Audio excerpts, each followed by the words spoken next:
Welcome to Jojo Cab's Unedited. Can we truly trust in God's promises even in the face of adversity? This is a question that many of us grapple with at different stages in our lives. It's an inquiry that probes the depths of our faith, challenging us to look beyond the waves of doubt that might occasionally crash against the shores of our convictions. The essence of faith is trust. Trust in the unseen, trust in the yet to come, and trust in the promise of a divine power that is far greater than any we can fathom. It's about believing in the midst of chaos and holding on when it feels like everything is slipping away. The Bible offers many assurances of God's role as a refuge and protector. In Psalm 46:1, we find that God is our refuge and strength, an ever-present help in trouble. This verse paints a picture of a God who is not distant or uninvolved, but one who is intimately present in our struggles, providing strength and shelter. In Psalm 57:1, the psalmist pleads, "Have mercy on me, O God, have mercy. I look to you for protection. I will hide beneath the shadow of your wings until the danger passes." This is a profound expression of trust, a firm belief in God's merciful protection.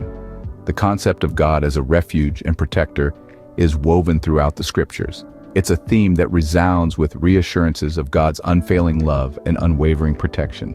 The question is not whether God can be trusted, but whether we can surrender our doubts, fears, and uncertainties and lean into that trust, even in the face of adversity. This brings us back to our initial question.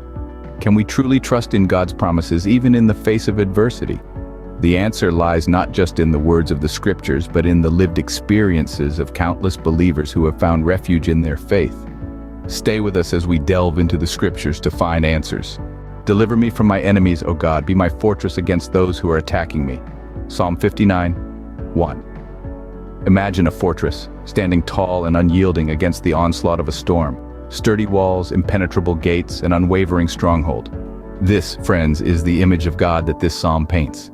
A mighty fortress against the enemies of our souls, a bastion of safety amidst the battles we face. Understand this, the enemies mentioned in this verse aren't necessarily physical foes. They can be, but oftentimes they're much more insidious. We're talking about fear, doubt, despair, loneliness, anxiety, and all those unseen adversaries that wage war against our peace and joy. But here's the good news. We're not left to fend off these enemies on our own. No, we have a fortress. And not just any fortress, but God himself, the creator of the universe, the one who holds all power and authority. Though I walk in the midst of trouble, you preserve my life. Psalm 138:7.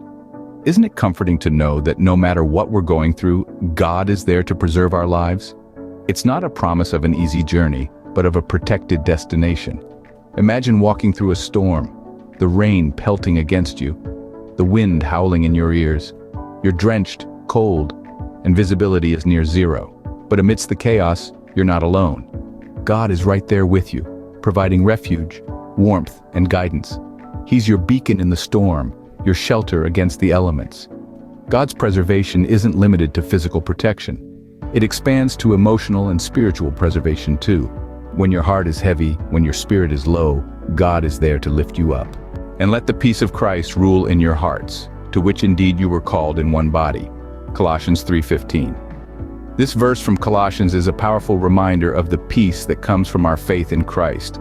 It's a peace that transcends understanding, a peace that settles our hearts and minds amidst the chaos of life. It's the kind of peace that Christ himself promised to his disciples, a peace that the world cannot provide. But what does it mean to let the peace of Christ rule in our hearts? It's not just about feeling calm or serene, it's about surrendering our worries, anxieties, and fears to Christ.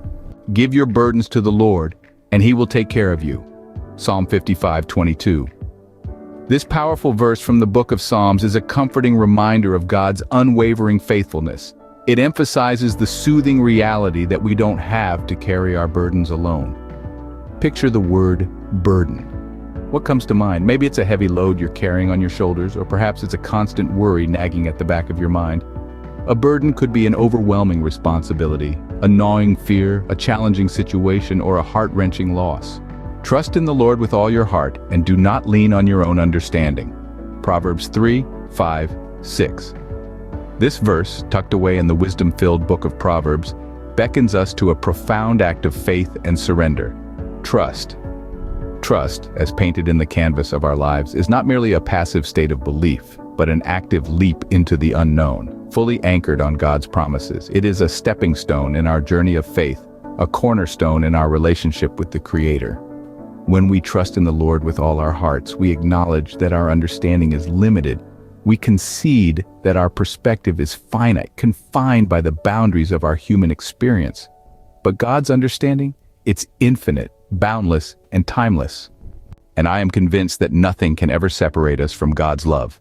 Romans 8:38. This is a profound declaration of faith, a testament to the power of divine love that transcends all barriers, all circumstances, all fears. God's love, you see, is not merely an abstract concept or a poetic metaphor.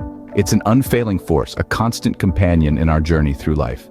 It's the warm embrace in our moments of solitude, the beacon of light in our darkest hours. It's the gentle whisper of hope amidst the cacophony of despair. We've journeyed through various scriptures, each one revealing a facet of God's promise to us. We've discovered that God is our refuge and protector, a haven in times of storm. We've seen him as a merciful God, ready to cover us under the shadow of his wings when danger looms. He is our fortress, a bulwark against the attacks of our enemies. As we walk through life, often in the midst of trouble, we've learned that God is there to preserve us. He stretches out his hand against the wrath of our foes, and with his right hand, he saves us. He ensures our safety, protecting us from the wicked and bringing us peace. A peace that transcends all understanding, a peace that the world cannot give. We've also explored the concept of casting our burdens upon God. He invites us to give him our worries, our anxieties, our fears. Why? Because he cares for us. He is there to lift us up in due time, to take care of us, to ensure we do not slip and fall, no matter how heavy our burdens may seem. In this journey, we've been encouraged to trust in God, to lean not on our own understanding, but to acknowledge him in all our ways. He has promised to make our paths straight, to guide us along the right paths. And this trust leads us to understand God's unfailing love, a love from which nothing can separate us, neither death nor life, neither angels nor demons, neither our fears for today nor our worries about tomorrow. Nothing can separate us from God's love. As we conclude, let's remember these promises. Let's apply them to our lives, living out our faith in the God who is our refuge, our protector, our peace. Let's trust in his unfailing love, his mercy, his protection. May we hold on to these promises, trusting in God's unfailing love and faithfulness even in the face of adversity.